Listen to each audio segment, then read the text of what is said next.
Papa, est-ce que je peux manger avec toi ?» La voix était si douce qu'elle fut presque perdue dans le murmure élégant du restaurant, le cliquetis des verres. Les conversations à voix basse et la musique instrumentale semblaient envelopper tout dans une bulle de luxe lointain, jusqu'à ce que cette question transperce l'air comme une flèche directe au cœur. Le millionnaire leva lentement le regard. Devant lui, les petites mains jointes à la hauteur de la poitrine et les grands yeux remplis d'un mélange d'espoir et de peur, se tenait une petite fille des rues. Sa robe beige était un peu froissée, ses sandales usées, ses cheveux blonds emmêlés par le vent, mais ses yeux avaient quelque chose que le millionnaire ne put ignorer. Sur la table, une assiette soigneusement dressée, une coupe de vin blanc brillait sous les lumières chaudes du jardin. Tout était parfait. Tout était à sa place, sauf cet enfant. Et pendant quelques secondes qui parurent éternelles, personne ne respira. Derrière le millionnaire, un couple élégant ouvrit des yeux stupéfaits. Une autre femme porta la main à sa bouche comme si elle assistait à quelque chose d'interdit. Un homme murmura quelque chose sur la sécurité. L'ambiance se tendit, mais le millionnaire ne regardait personne d'autre, seulement elle. La petite fille parla de nouveau, presque un murmure. « Je n'ai pas mangé aujourd'hui, mais je promets de ne pas déranger. » Le silence devint plus lourd que l'or, et à cet instant, quelque chose remua à l'intérieur du millionnaire, quelque chose qui sommeillait depuis des années. Mais ce qu'il ne savait pas encore, c'est que cette simple question l'obligerait à affronter une vérité qu'il avait évitée toute sa vie, et ce que cet enfant portait en elle changerait son destin pour toujours. Si cette histoire a déjà touché quelque chose dans votre cœur, abonnez-vous dès maintenant à la chaîne pour ne manquer aucune histoire qui transformera votre façon de voir le monde. Et avant de continuer, dites-nous dans les commentaires de quelle ville vous écoutez cette histoire. Nous voulons vous lire. Le millionnaire regarda de nouveau son assiette, puis l'enfant et, au lieu d'appeler le serveur, il fit quelque chose qui laissa tout le monde sans voix. Il reculait légèrement sa chaise. « Assieds-toi » dit-il à voix basse. La petite fille ne bougea pas d'abord. Elle semblait ne pas y croire. « Vraiment » demanda-t-elle. « Oui, mais d'abord dis-moi ton nom. »« Sophie. » Le millionnaire sentit une étrange pression dans la poitrine. Ce nom résonnait d'échos du passé. Des échos qu'il avait essayé de faire taire pendant des années. Sophie s'assit avec précaution, comme si elle craignait qu'à tout moment quelqu'un ne change d'avis. Ses mains étaient petites, un peu sales, mais elles tremblaient plus de nervosité que de froid. Le serveur s'approcha précipitamment. « Monsieur, ce n'est pas approprié. » Le millionnaire leva une main sans le regarder. « Apportez-lui une assiette identique à la mienne. » Le murmure autour augmenta. Certains regardaient avec désapprobation, d'autres avec une curiosité morbide, certains avec une surprise sincère. Mais le millionnaire ne quittait pas l'enfant des yeux. « Où sont tes parents ?» demanda-t-il d'un ton sérieux. Sophie baissa le regard. « Je n'ai pas de papa, et maman est malade. » Cette phrase frappa plus fort que toute critique sociale. Le millionnaire sentit un nœud dans la gorge. Ce n'était pas de la culpabilité, pas de la pitié, c'était de la reconnaissance, car dans ses yeux, il y avait quelque chose qui lui était familier, un mélange de fierté et de faim, de dignité et de besoin. « Quel âge as-tu » ? 5 ans. 5 ans. Exactement le même âge qu'aurait sa fille s'il n'avait pas laissé l'orgueil détruire son mariage des années auparavant. La pensée apparut sans permission. Le millionnaire avait construit des empires, avait signé des contrats de plusieurs millions sans hésiter, avait licencié des cadres sans ciller, mais à cet instant, il ne savait pas quoi faire face à une enfant qui voulait juste partager une table.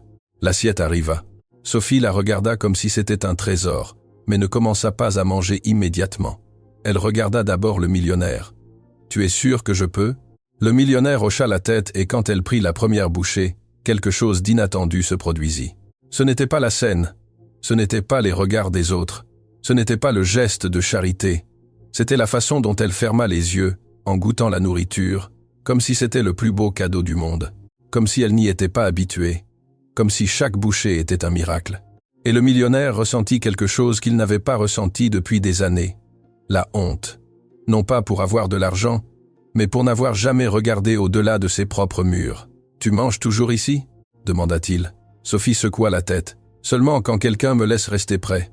Parfois je m'en vais avant qu'on me chasse. » Le millionnaire serra les lèvres. « Et aujourd'hui, pourquoi t'es-tu approché de moi ?» La petite fille hésita, le regarda fixement. « Parce que tu ressemblais à quelqu'un que je connaissais. » Le cœur du millionnaire fit un bond. « À qui ?»« À mon papa » murmura-t-elle. Le monde sembla s'arrêter. À une autre table, quelqu'un laissa tomber une fourchette. Le millionnaire sentit que l'air devenait plus dense. Ton papa est… Je ne sais pas, répondit Sophie avec une sincérité qui faisait mal. Maman dit qu'il est parti quand j'étais bébé, mais je crois qu'un jour il reviendra. Le millionnaire détourna le regard un instant, non pas parce qu'il ne voulait pas la voir, mais parce que, pour la première fois depuis longtemps, il craignait que quelqu'un ne le voie, lui, à l'intérieur. Et s'il ne revient pas, demanda-t-il presque un murmure. Sophie haussa les épaules avec un mélange d'innocence et de maturité forcée. Alors j'apprendrai à être courageuse toute seule. Cette phrase traversa le millionnaire comme un miroir, car il avait appris à être fort, mais pas courageux. La différence était énorme. Fort, c'était fermer le cœur. Courageux, c'était l'ouvrir. Et à cet instant, le millionnaire commença à soupçonner que cet enfant n'était pas arrivé à sa table par hasard. Il y avait autre chose, quelque chose qu'il ne comprenait pas encore, mais qui l'obligerait bientôt à affronter le passé qu'il avait enterré sous les contrats, les voyages et le silence. Sophie continua de manger lentement, avec éducation. Elle ne dévorait pas. Elle ne demandait pas plus, elle remerciait juste avec les yeux. Et le millionnaire sentit que chaque seconde passée à ses côtés démontait une partie de l'armure qu'il avait construite pendant des années. Cependant, ce qu'il ne savait pas encore, c'est que quelqu'un, non loin de là, observait la scène avec des larmes contenues, et cette personne connaissait un secret qui changerait tout, car cet enfant n'avait pas choisi cette table par hasard, et cette nuit ne serait pas un dîner ordinaire. Ce serait le début d'une vérité que le millionnaire n'aurait jamais imaginé entendre. Et quand cette vérité éclaterait, rien ne serait plus pareil. Sophie termina la première assiette avec une délicatesse qui ne correspondait pas à la vie qu'elle semblait mener. Elle ne laissa rien, ne demanda pas plus, but juste une petite gorgée d'eau, et regarda le millionnaire comme si elle le remerciait de quelque chose de bien plus grand que la nourriture. Le millionnaire n'était pas habitué à ce genre de regard. Il était habitué aux regards intéressés, aux regards calculateurs, aux regards qui évaluaient ce qu'il pouvait obtenir de lui, mais pas celui-là. C'était un regard pur, un regard qui ne demandait pas d'argent, juste une présence. « Ta maman sait que tu es ici ?» demanda le millionnaire en essayant de garder une voix ferme. Sophie nia doucement. Elle se repose. Quand elle se réveille, elle a très mal à la poitrine, et elle est fatiguée. Le millionnaire sentit une pression inconfortable dans l'estomac. « Elle est malade ?» La petite fille hocha la tête. Elle dit que c'est quelque chose au cœur, mais je crois que c'est de la tristesse. Cette réponse n'était pas celle d'une enfant de 5 ans. Le millionnaire retint sa respiration un instant. Tristesse. Ce mot lui était trop familier. Il avait vu la tristesse sur le visage de la femme qu'il avait aimée autrefois. Il avait vu la tristesse quand il avait décidé de prioriser les contrats sur les anniversaires. Il avait vu la tristesse le jour où il avait entendu le mot divorce, mais il avait décidé de ne pas regarder en arrière. Le millionnaire avait transformé la douleur en productivité, l'abandon en ambition, la culpabilité en expansion commerciale. Et maintenant, une enfant devant lui parlait de tristesse, comme si c'était une maladie physique. « Où vivez-vous » demanda-t-il avec prudence. Sophie désigna la rue principale. « Dans une petite chambre, maman dit que c'est temporaire. » Temporaire. Le millionnaire connaissait bien ce mot. Il avait souvent dit que son absence était temporaire, que ses voyages étaient temporaires, que sa distance était temporaire. Mais les années n'étaient pas temporaires, les blessures non plus. Le restaurant restait silencieux. Certains convives faisaient semblant de ne pas regarder, mais personne n'était indifférent. Le millionnaire remarqua qu'une femme au fond les observait attentivement. Ce n'était pas un regard curieux, c'était un regard intense, comme si elle attendait quelque chose. « Ta maman travaille ?» demanda-t-il. Sophie hésita. « Avant oui, maintenant elle ne peut pas beaucoup. » Le millionnaire commença à sentir que chaque réponse ouvrait une porte qu'il préférait garder fermée. « Et comment mangez-vous » Sophie le regarda avec une honnêteté brutale. « Parfois on mange, parfois non. » La phrase tomba comme une sentence. Le millionnaire avait des investissements dans 3 pays, des comptes qui grossissaient même pendant qu'il dormait, des propriétés qu'il ne visitait même pas, et devant lui se tenait une enfant qui mesurait sa vie en « parfois ». Parfois on mange, parfois non. Pour la première fois depuis des années, le millionnaire sentit que le succès ne comblait aucun vide réel. « Pourquoi t'es-tu approché de ma table ?» demanda-t-il doucement. Sophie le regarda fixement. « Parce que tu étais seul. » Cette réponse le prit au dépourvu. Le millionnaire regarda autour de lui. Il y avait des gens, il y avait du bruit, il y avait du luxe, mais oui, il était seul. Et quand quelqu'un est seul, continua Sophie, il a besoin de compagnie. Cet enfant ne demandait pas de nourriture, pas d'argent, pas de charité, elle offrait quelque chose, une présence. Le millionnaire baissa le regard, se rappela les nuits dans des hôtels 5 étoiles, où le silence était plus bruyant que n'importe quelle ville. Il se rappela les longues tables avec des cadres où personne ne parlait de rien de réel. Il se rappela l'écho de sa propre maison vide et comprit quelque chose d'inconfortable. Il avait construit une vie entourée de gens, mais sans personne. « Tu as peur d'être seul ?» demanda-t-il. Sophie secoua la tête. « Non, quand je pense que mon papa pourrait être quelque part en train de penser à moi. » Le millionnaire sentit que l'air devenait plus lourd. « Il te manque ?» demanda-t-il. Sophie hocha la tête. « Même si je ne le connais pas. » Oui, cette phrase fut comme un miroir impitoyable, car le millionnaire savait ce que c'était d'être manqué par quelqu'un qu'il avait décidé de ne pas voir. Il savait ce que c'était qu'une fille demande pourquoi papa n'était pas là. Il savait ce que c'était d'entendre des excuses et de choisir le travail. Le passé commença à frapper à la porte de sa conscience, mais il ne savait pas encore que cette porte était sur le point de s'ouvrir complètement. Soudain, Sophie fit quelque chose d'inattendu. Elle tendit sa petite main vers celle du millionnaire. « Merci de m'avoir laissé m'asseoir avec toi. » Le contact fut minimal, mais suffisant. Le millionnaire ne se souvenait pas de la dernière fois que quelqu'un lui avait pris la main sans rien attendre en retour. Il ne se souvenait pas de la dernière fois qu'il avait ressenti de la tendresse sans stratégie. À cet instant, le serveur revint, mal à l'aise. « Monsieur, le gérant veut vous parler. » Le millionnaire leva lentement le regard. Le restaurant redevint silencieux. « Dites-lui que je suis occupé. » Le serveur hésita. « C'est à propos de la petite fille. » Le millionnaire se leva lentement. « L'enfant est avec moi, dit-il fermement, et personne ne la chassera. » Ce fut la première fois depuis longtemps qu'il défendait quelque chose qui ne générait pas de profit. Sophie le regardait comme si elle voyait un héros, et cela le mit mal à l'aise, car il savait qu'il ne l'était pas, du moins pas encore. « Ta maman sait que tu cherches ton papa ?» demanda-t-il en reprenant la conversation. Sophie baissa le regard. « Maman dit qu'il ne faut pas déranger celui qui ne veut pas rester. » Cette phrase fut un coup direct, car le millionnaire avait été exactement cela, quelqu'un qui n'avait pas voulu rester. « Mais je crois, » continua Sophie, « que parfois les gens partent parce qu'ils ont peur. » Le millionnaire sentit quelque chose se briser à l'intérieur. Peur. Oui, il avait eu peur. Peur de ne pas être suffisant, peur d'échouer, peur de perdre le contrôle, peur d'aimer, plus que son orgueil ne le permettait. Et par peur, il avait perdu plus qu'il n'admettrait jamais à voix haute. « Et tu crois que ton papa a peur ?» demanda-t-il. Sophie le regarda avec une sagesse qui ne correspondait pas à son âge. « Oui, mais un jour il sera courageux. » Le millionnaire ne put soutenir son regard car à ce moment-là, il comprit que la petite fille ne parlait pas seulement de son père, elle parlait de lui, mais il y avait encore quelque chose de plus, quelque chose qui ne collait pas, quelque chose dans les yeux de Sophie, dans la façon dont elle le regardait, dans la manière dont elle semblait le reconnaître. Et alors quelque chose se produisit qui le laissa complètement immobile. De l'autre côté du restaurant, cette femme qui les observait commença à s'approcher lentement. Ses pas étaient fermes, son regard intense, ses yeux humides. Sophie la vit la première et son expression changea. « Maman !» Le millionnaire sentit le monde tourner un peu plus lentement. La femme s'arrêta à quelques pas. Elle ne semblait pas surprise, elle semblait décidée. Le millionnaire leva les yeux vers elle, et quelque chose dans sa mémoire s'alluma.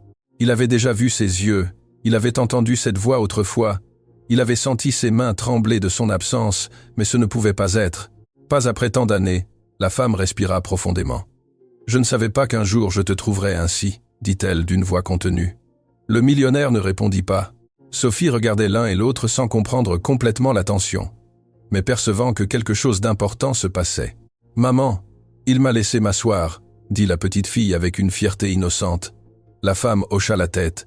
« Je l'ai vu. » Le millionnaire sentit que les pièces commençaient à s'assembler, mais il résistait à accepter ce que son intuition criait déjà. « On se connaît ?» demanda-t-il, bien qu'au fond de lui, il connaissait la réponse. La femme le regarda fixement. « Plus que tu ne l'imagines. » L'air devint plus dense. Le millionnaire se leva lentement. Son esprit voyagea en arrière, vers une époque qu'il avait décidé d'effacer, vers un petit appartement où l'amour était plus grand que l'argent, vers des promesses faites sans avocat, vers une femme qui avait cru en lui quand il n'avait rien. Mais lui, il avait quelque chose, l'ambition. Et quand l'ambition commença à grandir, la distance aussi. « Ce n'est pas possible, » murmura-t-il finalement. La femme soutint son regard. « Si, c'est possible. » Sophie les observait avec curiosité. « Maman, tu le connais ?» La femme respira profondément avant de répondre. « Oui, ma fille. » Le millionnaire sentit le sol disparaître sous ses pieds. Le passé ne frappait pas à la porte, Le passé était assis devant lui. Il tenta de parler, mais les mots ne venaient pas. La femme fit un pas de plus. « Tu es parti sans regarder en arrière », dit-elle d'une voix ferme mais contrôlée. « Tu as dit que c'était temporaire. Tu as dit que tu avais besoin de grandir. Tu as dit que tu reviendrais quand tout serait stable. » Le millionnaire ferma les yeux un instant. Chaque phrase était un écho de décision qu'il avait justifiée pendant des années. « Et pendant que tu grandissais, » continua-t-elle, « j'apprenais à survivre. » Le restaurant restait silencieux. Personne n'osait interrompre. Sophie regardait sa mère, puis le millionnaire. « C'est lui ?» demanda-t-elle d'une voix frêle. La femme ne répondit pas immédiatement. Elle regarda le millionnaire droit dans les yeux. « Dis-le lui toi. » Ce défi fut plus puissant que n'importe quelle accusation. Le millionnaire sentit que l'orgueil, cette armure qu'il avait protégée si longtemps, commençait à se briser. Il regarda Sophie, ses yeux, cette façon d'incliner la tête, cette expression quand elle souriait timidement. Il y avait quelque chose d'indéniable, quelque chose qu'il ne pouvait plus ignorer. « Je ne savais pas », murmura-t-il. La femme n'éleva pas la voix. « Tu n'as pas demandé. » Cette phrase fut plus douloureuse que n'importe quel cri, car c'était vrai. Il n'avait pas demandé, n'avait pas appelé, n'était pas revenu, n'avait pas enquêté, n'avait pas voulu savoir. Il avait choisi le confort de l'ignorance. « Maman !» Sophie tira doucement sa robe. « C'est lui, mon papa ?» Le temps s'arrêta. Le millionnaire sentit son cœur battre dans ses oreilles. La femme s'agenouilla devant la petite fille. « Oui, ma fille. » Le mot tomba comme une sentence définitive. Sophie regarda le millionnaire avec un mélange de surprise, d'illusion et de confusion. « Vraiment ?» Le millionnaire ne put soutenir son regard, car ce mot l'obligeait à assumer quelque chose qu'il avait évité pendant 5 ans. La responsabilité. Il n'était pas seulement un homme d'affaires prospère, il n'était pas seulement un homme puissant, il était père, et il n'avait pas été là. Sophie fit un petit pas vers lui. « Alors, pourquoi n'étais-tu pas là ?» La question ne portait pas de reproche, elle portait l'innocence. Mais cette innocence était plus dévastatrice que n'importe quelle accusation d'adulte. Le millionnaire sentit que quelque chose se brisait dans sa poitrine, car il n'avait pas de réponse à donner à une enfant de 5 ans. Il ne pouvait pas lui parler d'ambition, il ne pouvait pas lui parler de contrat, il ne pouvait pas lui expliquer l'orgueil blessé, il ne pouvait qu'admettre une vérité inconfortable. « Parce que j'ai été lâche. » La femme le regarda, surprise par l'honnêteté. Sophie fronça légèrement les sourcils. « Mais j'ai dit qu'un jour mon papa serait courageux. » Le millionnaire sentit ses yeux s'humidifier pour la première fois depuis des années. « Tu as raison, » dit-il d'une voix brisée. « Et j'essaie de commencer maintenant. » La femme croisa les bras. « Essayer n'efface pas 5 ans. Je sais. » C'était la première fois qu'il n'essayait pas de se justifier. Il ne blâmait pas le destin. Il ne blâmait pas le travail. Il ne blâmait personne d'autre. Il assumait. Le silence fut profond. Sophie regarda sa mère, puis le millionnaire. « Alors, je ne suis plus seul ?» Cette question fut comme une lumière qui traversa l'obscurité. Le millionnaire s'accroupit jusqu'à sa hauteur. « Tu n'aurais jamais dû l'être. » La femme détourna le regard un instant, retenant des émotions qu'elle avait appris à réprimer. « Elle ne sait pas tout, » dit-elle finalement. « Elle ne sait pas les nuits sans nourriture. Elle ne sait pas les consultations médicales que je n'ai pas pu payer. Elle ne sait pas que mon cœur ne souffre pas seulement de maladie, mais d'abandon. » Le millionnaire sentit que chaque mot était un miroir de ses décisions. « Tu es malade ?» demanda-t-il avec une réelle préoccupation.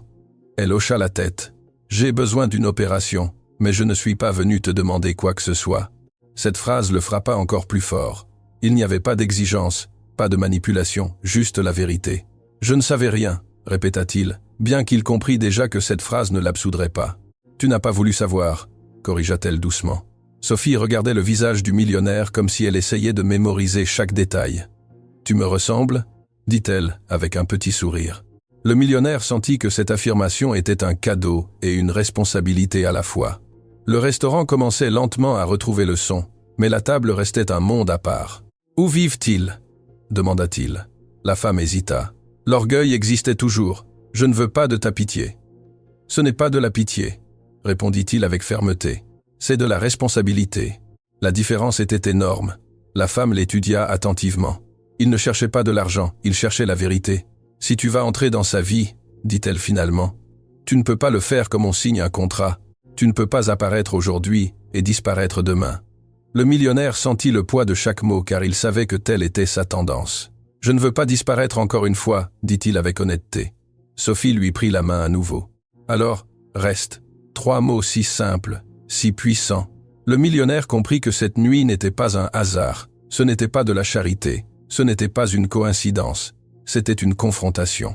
Le destin ne l'avait pas mené à cette table pour qu'il paye un dîner, il l'avait mené pour qu'il paye une dette émotionnelle. Mais il y avait encore quelque chose de plus, quelque chose que la femme n'avait pas encore dit, quelque chose qui était encore gardé.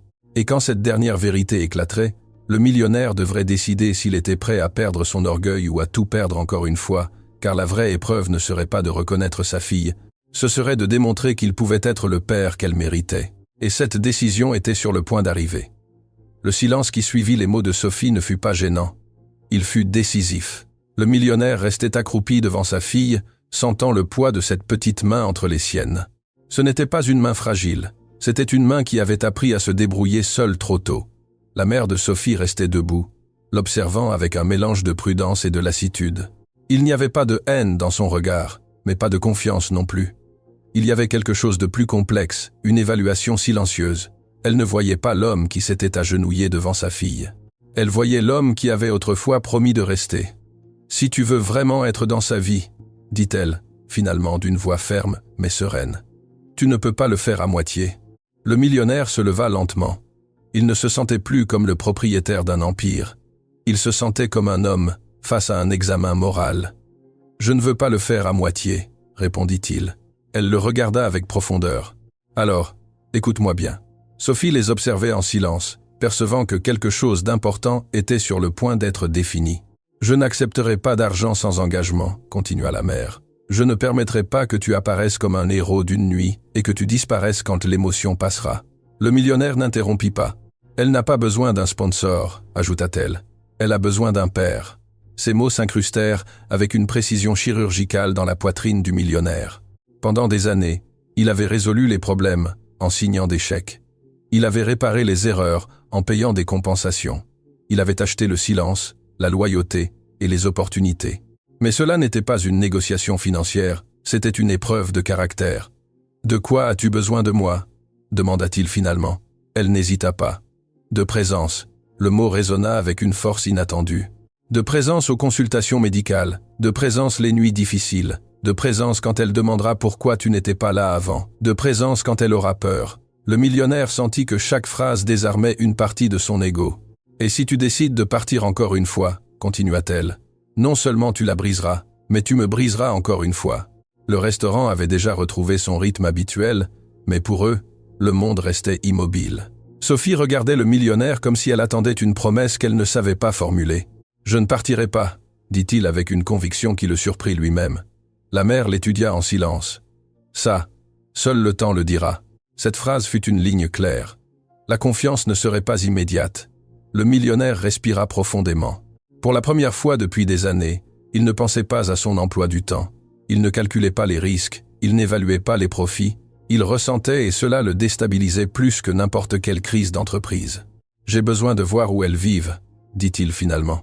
Elle fronça légèrement les sourcils. « Ce n'est pas un endroit dont tu serais fier. »« Je ne suis pas venu pour être fier, » répondit-il. « Je suis venu pour assumer ce qui me revient. » La mère le regarda pendant plusieurs secondes. Il y avait de la sincérité, mais aussi de l'incertitude. « D'accord, » dit-elle finalement. Sophie sourit d'une joie contenue. « Alors, allons-y tous les trois. » Cette simple phrase avait une signification énorme. Tous les trois. Le millionnaire sentit que ce mot avait un poids qu'il n'avait jamais considéré. Pendant des années, il avait vécu au singulier. Mon entreprise, mes objectifs, mon succès. Maintenant, il y avait un pluriel qui exigeait un engagement. Ma fille, sa mère, notre responsabilité. Ils sortirent du restaurant sous des regards curieux. Certains chuchotaient, d'autres observaient avec jugement. Mais le millionnaire ne regardait personne d'autre.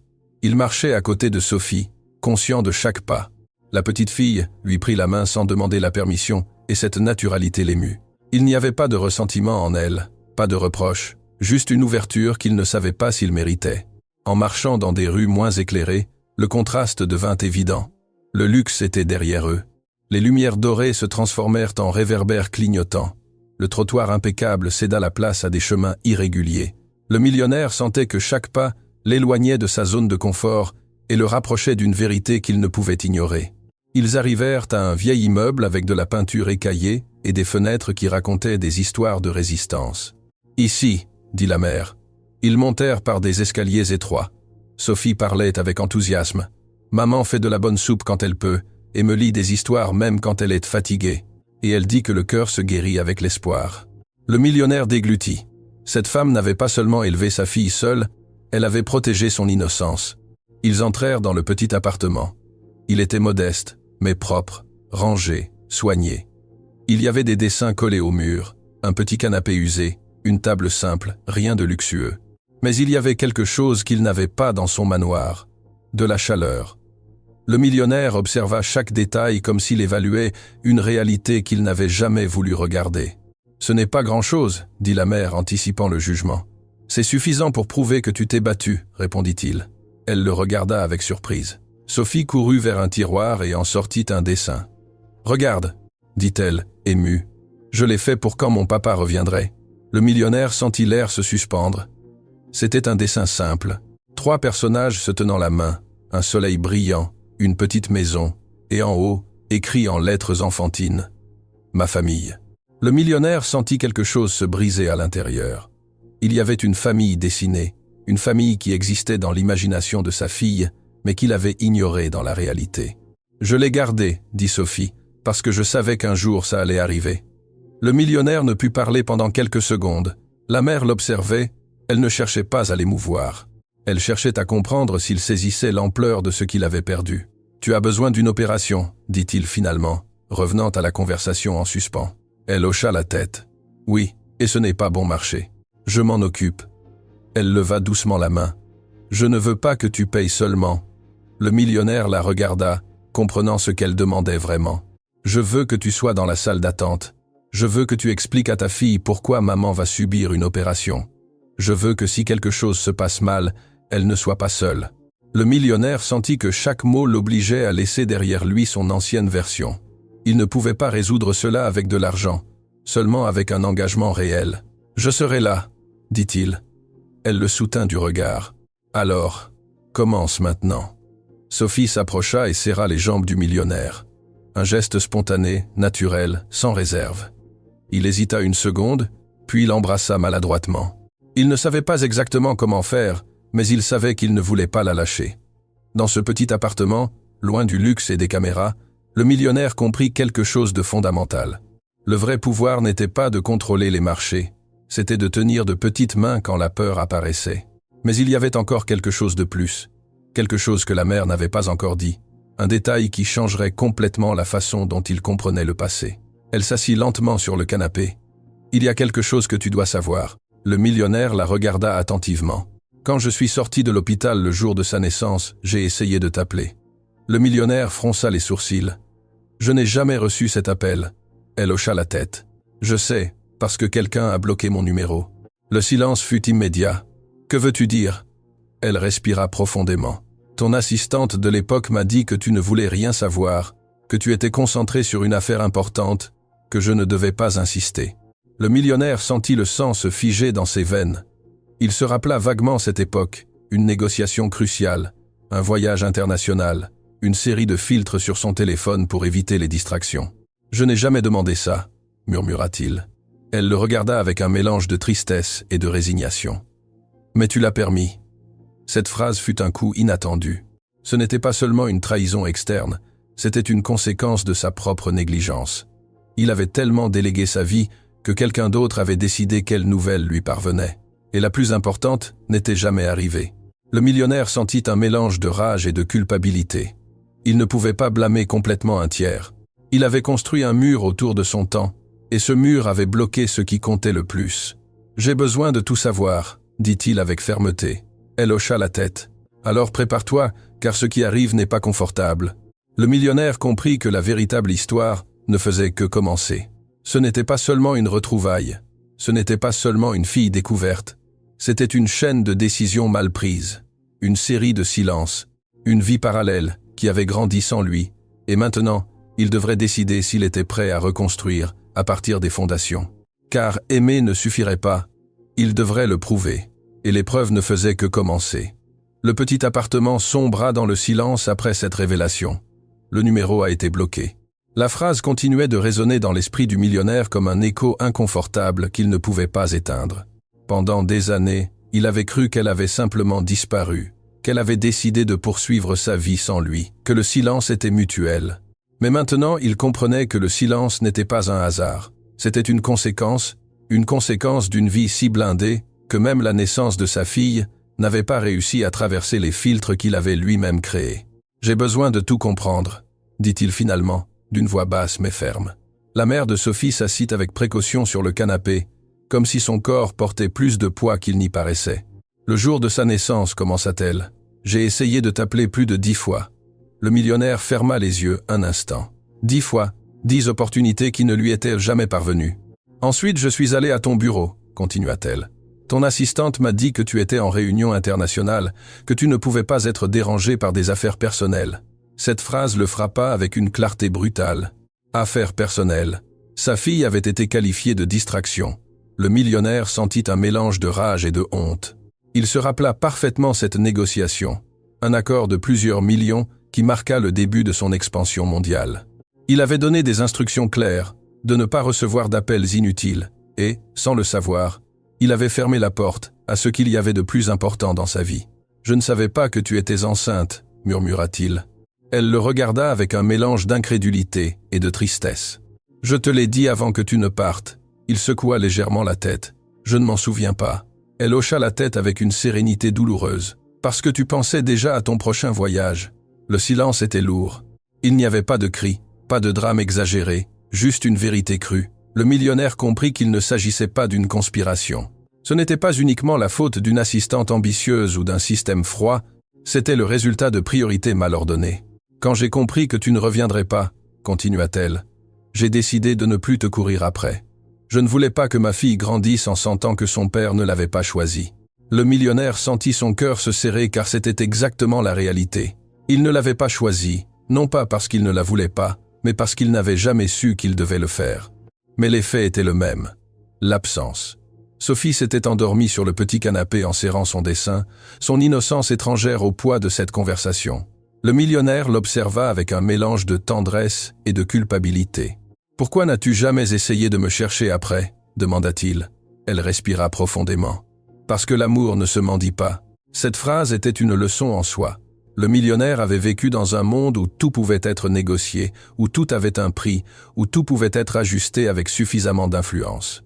Mais l'amour ne fonctionne pas comme ça. « Je ne suis pas venu ce soir pour t'affronter, » continua-t-elle. « Je suis venu parce que Sophie a insisté pour s'asseoir dans ce restaurant. Elle a dit qu'un jour son papa pourrait y être. » Le millionnaire eut un frisson. La petite fille ne l'avait pas choisi par hasard, elle l'avait reconnu, sans le connaître. Elle avait senti quelque chose. « Elle regardait toujours les hommes qui te ressemblaient, » dit la mère. Elle avait toujours de l'espoir. Le millionnaire serra les poings. Il y avait une partie de lui qui voulait remonter le temps, revenir au jour où il avait décidé de partir, revenir au moment où il avait choisi le contrat au lieu de la conversation. Mais le temps ne négocie pas, et il le savait mieux que quiconque. « Quand as-tu su que tu étais malade ?» demanda-t-il avec prudence. Elle baissa les yeux vers ses mains. « Il y a 1 an des problèmes cardiaques. J'ai besoin d'une opération bientôt. » « Et comment as-tu géré tout ça seule ?» Elle le regarda avec un léger sourire fatigué. Comment font les mères quand elles n'ont pas le choix? Cette réponse n'avait pas d'héroïsme, elle avait de la réalité. Le millionnaire marcha lentement dans le petit appartement, observa la table simple, le vieux réfrigérateur, les médicaments sur l'étagère. Chaque détail était une preuve tangible d'une vie qui avait existé sans lui, une vie qui avait lutté sans son soutien. « Je vais transférer de l'argent tout de suite », dit-il en sortant son téléphone. Elle se leva. « Attends. » Le millionnaire la regarda. « Je ne veux pas que cela commence par un virement bancaire. » Il fronça les sourcils. « Tu as besoin de l'opération ?»« Oui, » répondit-elle. « Mais j'ai besoin de savoir si toi aussi tu as besoin de changer. » Cette question le laissa immobile. Il n'avait jamais considéré son propre besoin émotionnel.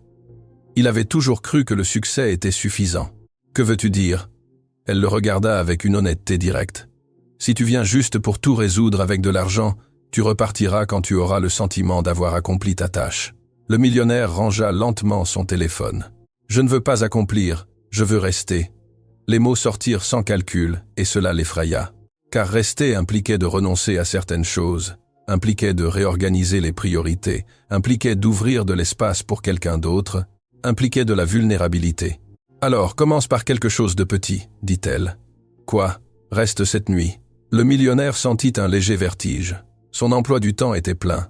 Il avait une réunion tôt le matin, un vol programmé. Mais pour la première fois, aucune de ces choses ne semblait urgente. Il regarda Sophie endormie, sa petite respiration tranquille, sa main encore agrippée au dessin de sa famille. Le millionnaire comprit que c'était la première vraie épreuve. Pas une opération, pas un transfert, mais une présence. « Je reste », dit-il finalement. Elle l'observa, cherchant le moindre signe de doute. Elle ne le trouva pas. « Le canapé n'est pas confortable », prévint-elle. « Je ne suis pas venu pour le confort. » Cette phrase marqua un tournant invisible. Cette nuit, il ne dormirait pas dans son lit king size. Il n'y aurait pas de service de nuit. Il n'y aurait pas de silence contrôlé. Il y aurait la réalité. Pendant qu'il lui préparait une couverture, le millionnaire ressentit quelque chose qu'il n'avait pas éprouvé depuis des années. De l'humilité. Non pas l'humilité feinte lors de conférences, non pas l'humilité stratégique face aux investisseurs, une vraie humilité. Il s'assit sur le canapé à côté de Sophie. La petite fille bougea légèrement dans son sommeil et sans ouvrir les yeux murmura « Papa ». Le millionnaire sentit quelque chose se défaire dans sa poitrine. Ce simple murmure avait plus de valeur que n'importe quel contrat signé. La mère observait en silence depuis la petite cuisine. Elle n'était pas complètement convaincue, mais elle avait vu quelque chose de différent en lui, quelque chose qui n'était pas là avant. Le millionnaire leva les yeux vers elle. « Je suis désolé », dit-il finalement. Ce n'était pas un discours élaboré, ce n'était pas une défense, ce n'était pas une explication longue. C'était des excuses simples, et dans cette simplicité, il y avait de la vérité. Elle le soutint du regard. « Ne me le dis pas à moi », répondit-elle. « Prouve-le lui. » Le millionnaire hocha la tête. Il savait que les mots étaient insuffisants.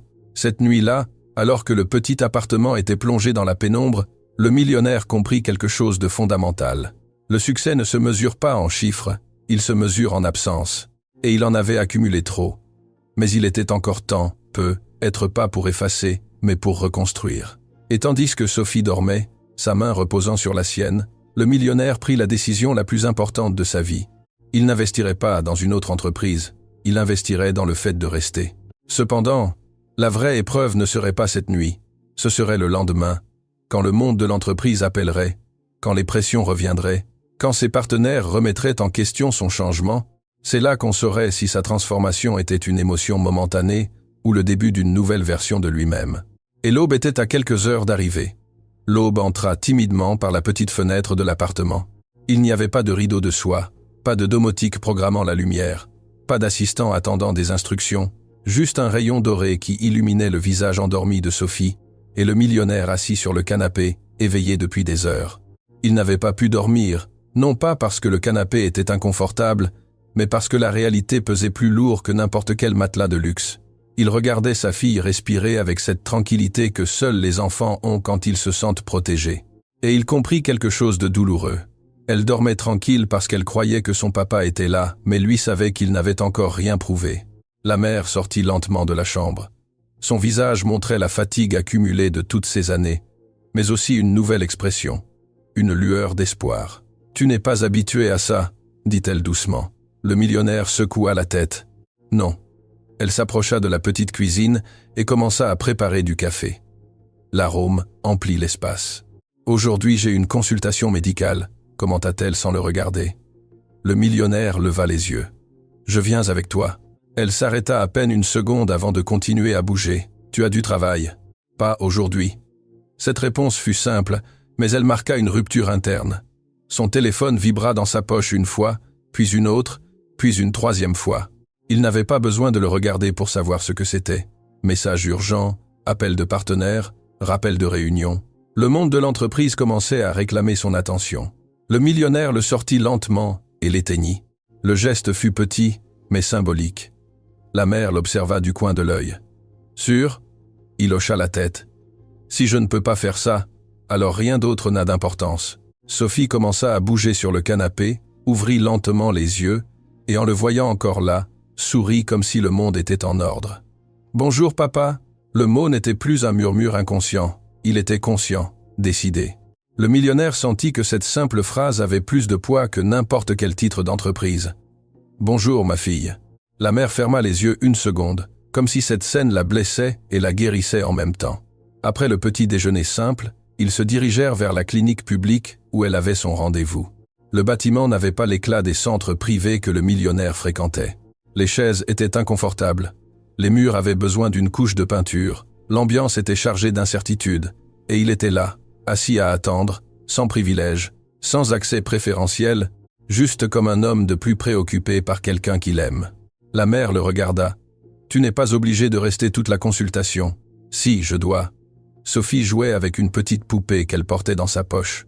De temps en temps, elle levait les yeux pour s'assurer qu'il était toujours là, et chaque fois qu'elle le voyait, elle souriait. Ce sourire était son examen constant. Quand finalement on appela la mère, Sophie serra la main du millionnaire. « Ça va lui faire très mal. » Le millionnaire déglutit. « Nous allons écouter ce que dit le docteur et après nous verrons comment l'aider. » Il ne promit pas l'impossible, ne déguisa pas la réalité, mais ne s'enfuit pas non plus. Ils entrèrent tous les trois. Le médecin expliqua avec professionnalisme que la chirurgie devait être faite rapidement, que le risque augmentait avec le temps, qu'ils avaient besoin d'une décision rapide. Le millionnaire écoutait chaque mot comme si c'était un verdict. Ce n'était pas un contrat, ce n'était pas un investissement, c'était la vie. La mère gardait son sang-froid, mais sa main tremblait légèrement. Sophie les regardait tous les deux avec de grands yeux. « Maman, elle va guérir ?» Le médecin parla avec prudence. « Avec la chirurgie, les chances sont bonnes. » Le millionnaire prit une profonde inspiration. « Faites-la opérer dans le meilleur hôpital possible. » Le médecin leva les yeux surpris par la détermination. Cela a un coût élevé. Le millionnaire soutint son regard. « Peu importe. » La mère intervint. « Si, ça importe. » Le millionnaire la regarda. « Je n'achète pas l'absolution, dit-il avec fermeté. Je fais ce que je devais faire depuis le début. » Elle soutint son regard quelques secondes et hocha la tête. La décision était prise, mais la vraie épreuve arriva à cet instant. Son téléphone, qu'il avait éteint, recommença à vibrer en le rallumant pour effectuer un virement. Des dizaines de messages, une réunion critique avancée, un investissement qui dépendait de sa présence physique. L'un de ses partenaires écrivit « Si tu n'es pas là aujourd'hui, nous perdons l'accord. » Le millionnaire sentit le vieux réflexe tenter de s'activer. Cet élan de courir, de prioriser l'entreprise, de dire « Cela ne peut pas attendre », mais cette fois, quelque chose était différent. Il regarda Sophie. La petite fille dessinait sur un papier du cabinet. Il y avait à nouveau 3 personnages se tenant la main, et cette fois la figure du père était plus proche. Le millionnaire comprit que c'était la vraie négociation. Pas avec des partenaires, pas avec des marchés, avec sa propre cohérence. Il prit le téléphone, écrivit un court message. « Je ne serai pas là. Priorité familiale. » Il l'envoya. Silence immédiat dans le chat. Puis une réponse incrédule. « Depuis quand ?» Le millionnaire posa le téléphone sur la table. « Depuis aujourd'hui. » Il ne le dit pas à voix haute, mais il le sentit. La mère observa le geste. « Tu viens de perdre des millions, » dit-elle calmement. Le millionnaire la regarda. « J'ai déjà perdu 5 ans. C'était plus cher. » Elle ne répondit pas, mais quelque chose dans son expression changea. Du respect. Quand ils sortirent de la clinique, l'air semblait différent, non pas parce que les problèmes étaient résolus, mais parce que la direction avait changé. Ils marchèrent en silence quelques minutes. Sophie tenait la main des deux, une famille imparfaite, mais essayant d'être réelle. « Tu resteras quand maman sera opérée ?» demanda la petite fille. Le millionnaire s'accroupit devant elle. « Je n'irai nulle part. » La mère l'observait attentivement. Elle savait que les mots étaient faciles. Le plus difficile serait de les tenir dans le temps. Mais elle avait vu quelque chose de nouveau ce matin. Elle avait vu du renoncement. Elle avait vu un choix. Elle avait vu de la cohérence, et cela ne se feignait pas facilement. Cette nuit-là, alors qu'il rentrait à l'appartement, le millionnaire ressentit quelque chose qu'il n'avait jamais éprouvé dans un conseil d'administration. De la peur. Pas peur de perdre de l'argent, pas peur d'échouer publiquement, peur d'échouer comme père encore une fois. Cette peur ne paralysait pas, elle l'impulsait. Ils s'assirent pour un dîner simple. Sophie parlait avec enthousiasme de l'école, d'une amie, d'une histoire qu'elle voulait qu'il écoute. Le millionnaire l'écoutait avec une attention absolue. Il n'interrompait pas, ne regardait pas l'horloge, ne vérifiait pas les messages. Il était présent. La mère l'observait depuis la cuisine. Il y avait encore de la douleur. Il y avait des blessures ouvertes. Mais il y avait aussi quelque chose d'inattendu, de l'espoir. Quand Sophie s'endormit, l'appartement redevint silencieux. Le millionnaire et la mère restèrent face à face. « Cela n'efface pas le passé, » dit-elle doucement. « Je sais, et je ne te pardonne pas encore. » Il hocha la tête. « Je ne suis pas venu demander un pardon immédiat. » Elle le regarda avec intensité. « Et je suis venu voir si tu pouvais rester. » Le millionnaire respira profondément. « Je ne sais pas comment le faire parfaitement, mais je veux apprendre. La sincérité était nouvelle chez lui, sans stratégie, sans discours préparé, juste la vérité. Elle hocha lentement la tête. Alors, commençons par demain. Le millionnaire comprit que la reconstruction ne serait pas un événement, ce serait un processus quotidien, choix après choix. Et tandis qu'il regardait la petite chambre où Sophie dormait paisiblement, il comprit que la plus grande richesse qu'il avait ignorée pendant des années était à quelques pas, mais il manquait encore quelque chose. La chirurgie, la récupération, l'adaptation et une dernière épreuve qui mettrait à l'épreuve sa transformation, car le monde extérieur n'accepterait pas facilement son changement. Et bientôt il devrait défendre cette nouvelle priorité face à ceux qui n'avaient jamais compris la valeur de rester. La bataille la plus difficile ne serait pas contre le passé, elle serait contre l'ancienne version de lui-même. Et cette bataille ne faisait que commencer. La chirurgie fut programmée pour la semaine suivante. 7 jours. 7 jours qui semblaient peu de temps pour le monde, mais une éternité pour quelqu'un qui essayait de reconstruire ce qu'il avait détruit par son absence. Le millionnaire ne retourna pas à son manoir cette semaine-là. Il annula des réunions, délégua des décisions stratégiques, cessa d'assister à des événements qu'il considérait auparavant indispensables. Ses partenaires commencèrent à s'inquiéter. Certains appelèrent directement, d'autres envoyèrent des messages ambigus, un même apparut, sans prévenir, devant le modeste immeuble où il passait désormais la majeure partie de son temps. « Qu'est-ce que tu fais ?» lui demanda ce partenaire incrédule en regardant les environs avec une gêne évidente. Le millionnaire soutint son regard sans hésiter. « Ce que j'aurais dû faire il y a des années. » Le partenaire fronça les sourcils. « Tu mets en péril d'énormes investissements pour une situation personnelle. » Le millionnaire respira profondément. Avant cette phrase l'aurait fait réagir, il se serait senti remis en question. Il aurait défendu sa position avec des chiffres et des arguments, mais maintenant, il n'avait besoin de convaincre personne. « Ce n'est pas une situation personnelle, » répondit-il avec une sérénité ferme. « C'est ma fille. » Le partenaire resta silencieux quelques secondes. « Tu n'as jamais parlé d'une fille ?» Le millionnaire soutint son regard. « Je n'ai jamais été là pour elle. » Le silence était gênant. Le partenaire tenta une dernière pression. « Le marché n'attend pas.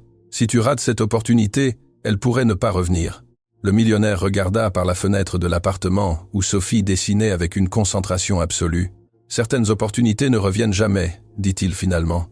Et je l'ai déjà perdue une fois. » Le partenaire comprit qu'il n'allait pas changer sa décision et s'en alla. Le millionnaire ferma la porte calmement. C'était la vraie épreuve, pas la chirurgie, pas l'argent. C'était de maintenir son choix face au monde qu'il avait toujours défini. Cette nuit-là, alors qu'il aidait Sophie avec un devoir scolaire, la petite fille leva les yeux. « Tu vas partir quand maman entrera à l'hôpital ?» Le millionnaire posa le crayon sur la table.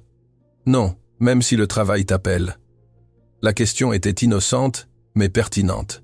Le millionnaire sourit doucement. « Le travail peut attendre. » Sophie inclina la tête. « Maman dit que les adultes disent parfois ça, mais qu'ils ne le tiennent pas toujours. » Le millionnaire ressentit la piqûre. Ce n'était pas une accusation, c'était de l'expérience. « Alors regarde-moi, dit-il, et décide-toi si je tiens ma promesse. » Sophie l'observa quelques secondes comme si elle évaluait la sincérité, et puis sourit. « Je te crois. » Cette confiance l'ébranla plus que n'importe quelle pression professionnelle. Car elle était fragile, et pouvait se briser facilement. Les jours passèrent entre consultations médicales, préparatifs et moments simples. Le millionnaire apprit à préparer un petit déjeuner simple. Il apprit à lire des histoires avec une intonation exagérée. Il apprit à écouter des histoires répétées 5 fois, sans regarder sa montre. Chaque geste semblait petit, mais pour lui c'était révolutionnaire. La mère observait tout avec prudence. Une nuit, tandis que Sophie dormait, ils s'assirent face à face. « Je ne pensais pas que tu resterais, » admit-elle. « Moi non plus, » répondit-il avec honnêteté. Elle le regarda attentivement. « Qu'est-ce qui a changé ?» Le millionnaire mit quelques secondes à répondre. « J'ai découvert que tout ce que j'avais construit n'avait pas de sens si je ne savais pas pour qui je le construisais. » Elle baissa le regard. « Tu as toujours voulu gagner. » Il hocha la tête. « Mais je n'avais pas compris que gagner, c'était aussi rester. » Cette phrase resta suspendue dans l'air. L'opération arriva. L'hôpital était moderne grâce à la décision du millionnaire de la transférer dans un centre spécialisé. La mère était calme en apparence, mais ses mains révélaient sa peur. Sophie tenait fermement la main du millionnaire. Ça va lui faire très mal. Le millionnaire s'agenouilla à sa hauteur. Les médecins savent ce qu'ils font, et je serai là tout le temps. La mère le regarda avant d'entrer au bloc opératoire. Il n'y eut pas de grand discours, juste un regard chargé d'histoire. « Ne la laisse pas seule, dit-elle. »« Plus jamais, répondit-il. » La porte se ferma. L'attente commença. Des heures qui semblaient des jours. Le millionnaire ne regarda pas son téléphone, ne vérifia pas ses courriels, ne répondit pas aux messages. Il resta assis à côté de Sophie, lui expliquant ce qu'il pouvait sans lui mentir. Il lui raconta des histoires, lui parla d'étoiles, lui promit que quoi qu'il arrive, elle ne serait pas seule. Au milieu de l'attente, son téléphone vibra avec insistance. C'était la même négociation critique qu'il avait reportée. Un dernier message apparut. « Dernière chance. Confirme ta présence maintenant. » Le millionnaire regarda l'écran. Cette décision définirait non seulement sa carrière, mais sa cohérence. Il regarda Sophie. La petite fille était appuyée sur son épaule, essayant d'être courageuse. Le millionnaire éteignit son téléphone à nouveau. Sans dramatisation, sans hésitation, juste un choix. Quelques heures plus tard, le médecin sortit. L'opération a été un succès.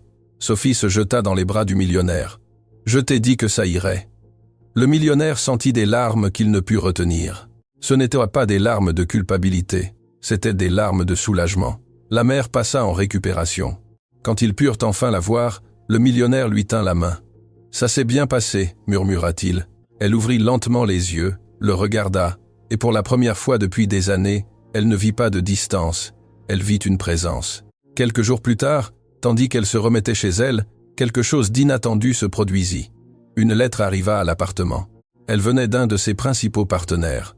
Elle disait que malgré son absence, ils avaient décidé de maintenir l'accord, que sa position face à la famille avait généré un respect inattendu, que même les investisseurs valorisaient les leaders ayant des principes clairs. Le millionnaire lut la lettre en silence. Il ne s'attendait pas à cette conséquence, mais il comprit quelque chose de profond. Quand on choisit ce qui est juste, le monde peut prendre du temps à le comprendre, mais il finit par le respecter. Sophie s'approcha. « C'est du travail. » Il hocha la tête. « Ils vont te gronder !» Le millionnaire sourit. « Non, cette fois. » La petite fille le serra dans ses bras. « Alors tu as gagné. » Le millionnaire la regarda avec tendresse. « Oui, mais pas pour le travail. » Elle fronça les sourcils de curiosité. « Alors, pourquoi ?» Il la serra avec fermeté et douceur à la fois. « Parce que je suis resté. » Sophie sourit comme si cette réponse suffisait, et c'était le cas. Cette nuit-là, tandis qu'ils dînaient tous les trois ensemble à une petite table, mais pleine de conversations, le millionnaire comprit que la transformation n'était pas un événement unique, c'était une décision quotidienne. Il avait passé l'épreuve la plus difficile, se choisir comme père. Mais il restait encore quelque chose. Il ne suffisait pas de rester, il fallait construire. Et dans ce petit appartement, parmi des dessins d'enfants et des médicaments rangés sur une étagère, le millionnaire sut que la vraie richesse qu'il avait ignorée pendant des années était à quelques pas, mais il manquait encore quelque chose. La chirurgie, la récupération, l'adaptation et une dernière épreuve qui mettrait à l'épreuve sa transformation, car le monde extérieur n'accepterait pas facilement son changement. Et bientôt, il devrait défendre cette nouvelle priorité face à ceux qui n'avaient jamais compris la valeur de rester. La bataille la plus difficile ne serait pas contre le passé, elle serait contre l'ancienne version de lui-même. Et cette bataille ne faisait que commencer. Les mois suivants ne furent pas parfaits. Il n'y eut pas de transformation magique, pas de réconciliation instantanée. Il n'y eut pas de vie de conte de fées. Il y eut la réalité. Il y eut l'adaptation. Il y eut des conversations inconfortables. Il y eut des souvenirs qui faisaient mal. Mais surtout, il y eut de la présence. La mère de Sophie se remit peu à peu. La chirurgie avait été un succès, mais le processus exigeait de la patience. Le millionnaire réorganisa sa vie sans l'annoncer publiquement. Il réduisit ses voyages, délégua des fonctions stratégiques, cessa d'assister à des événements qu'il considérait auparavant indispensables. Ses partenaires remarquèrent le changement. Certains s'éloignèrent, d'autres furent surpris, quelques-uns commencèrent à l'imiter. Car quand un leader change ses priorités, quelque chose bouge autour de lui. Mais le changement le plus profond ne se produisit pas dans le monde des affaires. Il se produisit dans le petit appartement où chaque après-midi Sophie courait vers la porte en entendant ses pas. « Papa est arrivé ». Cette phrase devint le son le plus précieux de sa vie. Le millionnaire apprit des choses qu'il n'avait jamais considérées comme importantes. Il apprit qu'un devoir scolaire peut être plus urgent qu'une réunion, qu'écouter une histoire répétée 5 fois a plus d'impact qu'une conférence, qu'un câlin spontané peut guérir des années de distance. Il apprit à être sans emploi du temps, à rester sans montre, à écouter sans interrompre. Un après-midi, tandis que Sophie dessinait à table, elle leva les yeux. « Tu te souviens quand tu m'as laissé m'asseoir avec toi au restaurant ?» Le millionnaire sourit. « Oui, je savais déjà que c'était toi. » Le millionnaire inclina la tête. « Comment ?» Sophie haussa les épaules avec une candeur enfantine. « Parce que tu avais l'air triste et maman dit que les personnes tristes ont parfois juste besoin que quelqu'un les regarde vraiment. » Le millionnaire sentit un nœud dans la gorge. Pendant des années, personne ne l'avait regardé vraiment. On l'avait admiré, on avait eu besoin de lui, on l'avait respecté, mais on ne l'avait pas vu. Cet enfant, oui, et cela changea tout. Avec le temps, le millionnaire décida autre chose. Il ne voulait pas seulement aider de l'intérieur de son foyer, il voulait transformer ce qu'il avait appris en quelque chose de plus grand. Il commença à financer des programmes pour les pères absents. Il créa des espaces d'orientation pour les hommes qui avaient priorisé le travail sur la famille. Il investit dans des cliniques publiques qui s'occupaient des mères sans ressources. Mais cette fois, il ne le fit pas pour l'image. Il n'y eut pas de conférence de presse, pas de plaque à son nom. Il y eut une action silencieuse. Une nuit, tandis qu'ils marchaient tous les trois dans un parc voisin, Sophie prit la main des deux. « Maintenant, nous sommes une vraie famille. » La mère et le millionnaire se regardèrent. Il y avait des cicatrices, il y avait une histoire, il y avait des erreurs, mais il y avait aussi une décision. « Oui, » répondit-il, « parce que maintenant, nous nous choisissons tous les jours. » Sophie sourit, satisfaite. Le millionnaire comprit quelque chose d'essentiel.